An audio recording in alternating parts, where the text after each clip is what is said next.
20 news मध्ये आपले स्वागत आहे। आपण पाहत आहात आदिवासी न्यूज वार्ता। आता पाहूयात सविस्तर वृत्त। बातमी ते नांदेडच्या हदगावमधून। हदगाव हिमायतनगर मतदारसंघाचे आमदार बाबुराव कदम कोळीकर यांच्या वतीने पत्रकाराचा सन्मान सोहळा संपन्न। पत्रकारांसाठी हदगाव येथे पत्रकार भवन उपलब्ध करून देण्यासाठी दिले आश्वासन। हदगाव हिमायतनगर मतदारसंघाचे नवनिर्वाचित आमदार व लोकनेते म्हणून ओळख असलेले बाबुराव कदम कोळीकर यांच्या वतीने हदगाव येथे पत्रकारांचा सन्मान सोहळा आयोजित करण्यात आला होता। हा सन्मान सोहळा नांदेड जिल्ह्यात पहिल्यांदाच आमदार होतात आमदाराच्या वतीने पत्रकार सन्मान सोहळा आयोजित करण्यात आला होता। या सत्कार सोहळ्यामध्ये आमदार बाबुराव कदम कोळीकर यांनी पत्रकारांची अडचणी जाणून घेतल्या आणि पत्रकारांना हदगाव येथे पत्रकार भवन उपलब्ध करून देऊ, पत्रकारांना स्वतःचे पक्के घर उपलब्ध करून देऊ, पत्रकारांची इन्शुरन्स पॉलिसी सुद्धा आपल्या वतीने काढून देऊ व अनेक विषयावर पत्रकारांशी आमदार बाबुराव कदम कोळीकर यांनी संवाद साधला आहे। पत्रकार हा लोकशाहीचा चौथा आधारस्तंभ आहे। पत्रकारांच्या अडचणीमध्ये व सुखादुःखात मी सदैव पत्रकार बांधवासोबत राहील असेही आमदार बाबुराव कदम कोळीकर यांनी आपले मनोगत व्यक्त करताना म्हणाले। या पत्रकार सन्मान सोहळ्यामध्ये हदगाव हिमायतनगर मतदारसंघातील पत्रकार बांधव मात्र मोठ्या संख्येने उपस्थित झाले होते। नसून दोन्ही तालुक्याचा आपल्या विधानसभेचा एक फार मोठी जबाबदारी आपल्यावर पडलेली आहे आणि निवडून आल्याच्या नंतर कोण्याही एका पक्षाचा नसून सर्व जनतेचा एक नेता किंवा एक सालगडी प्रतिनिधी म्हणून आपल्याला काम करायचं आहे आणि ते सुद्धा तुम्हाला सोबत घेऊन बोलवलं। सांगायचं एवढंच की तुम्ही मला फक्त गाईडलाईन सांगा की आज आता मला कोणीच म्हणजे जास्त जवळचा नाही किंवा कोणीच दूरचा नाही, मला तुम्हाला सोबत सर्वांना घेऊन जायचं। आणि आता गोपाल भाऊंनी सांगितल्याप्रमाणे की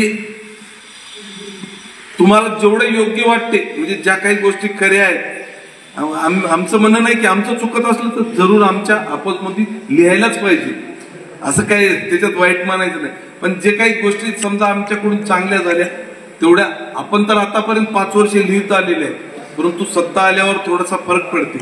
परंतु पत्रकार बंधूंना सुद्धा कुठल्या पगार नाही किंवा मानधन सुद्धा नाही, हे सगळे म्हणजे एक ती सुद्धा सेवाच आहे, सामाजिक बांधिलकीच आहे आणि आमचं सुद्धा एक राजकारण नसून समाजकारणच आहे म्हणून। परंतु समाजकारण किती जरी म्हणलं तरी सगळ्यालाच घरी कुटुंब असतात, घरी आपल्यावर सगळे कुटुंब अवलंबून असते, बरेच जणाला 24 तास पत्रकारिता असते।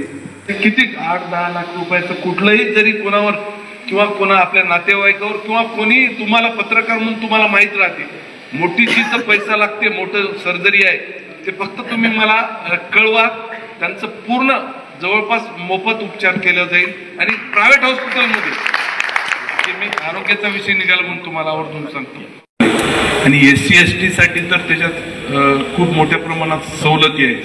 त्याच्यामध्ये आपण पॉइंट निवडलेले हदगाव नगर परिषद, तामसा, हिमायतनगर, निवघा बाजार, मनाठा, बामणी फाटा, कळणी असे 7 ठिकाणी म्हाडाचे प्रोजेक्ट। जर आपल्याला एक 5 एकर जमीन मिळाली तर रो हाऊस प्रमाणे आणि 5 एकरच्या कमी जर मिळाली तर मग फ्लॅट सिस्टीम प्रमाणे।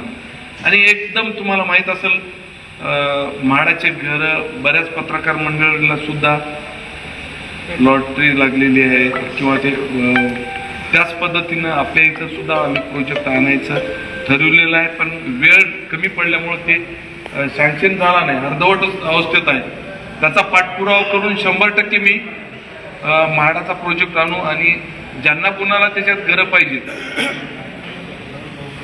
त्याच्यामधून आपण परवडेल असेल।